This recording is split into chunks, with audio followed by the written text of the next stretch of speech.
ઉના તાલુકાના નારિયા માંડવી ગામ ખાતે સગાભાઈએ જ કરી ભાઈની હત્યા. હનીફ જમાલ શેખ નામના યુવકની તેના સગાભાઈ જાવેદ જમાલ શેખ દ્વારા કુંવારીનો ઘા માથામાં મારી નિપજાવી હત્યા. મૃતકના નાના ભાઈ ઇબ્રાહીમ જમાલ શેખે લાશની દફનવિધિ કબ્રસ્તાનમાં કર્યા બાદ નોંધાવી ફરિયાદ. હત્યા નિપજાવી લાશને કબ્રસ્તાનમાં દફન કરી દેવામાં આવી. નવા બંદર મરીન પોલીસ મથકમાં આ અંગેની બાતમી મળતા અને મૃતકના ભાઈ દ્વારા આ અંગેની ફરિયાદ કરવામાં આવતા હત્યા નિપજાવનાર આરોપીને સગાભાઈને રાઉન્ડ કરી લેવામાં આવ્યો. ત્યારબાદ મૃતકની લાશને કબ્રસ્તાનમાંથી પ્રાંત અધિકારી, ઉના મામલતદાર અને ઉના તાલુકા વિકાસ અધિકારીની હાજરીમાં તેમજ મુસ્લિમ સમાજના આગેવાનોની હાજરીમાં દફન કરેલ લાશ બહાર કાઢવામાં આવી.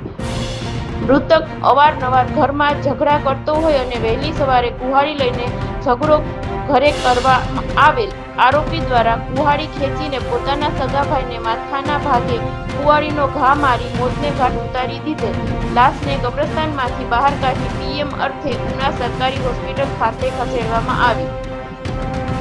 જિલ્લા બ્યુરો ચીફ રોજદોસ્ત મોહમ્મદ હરમડિયા.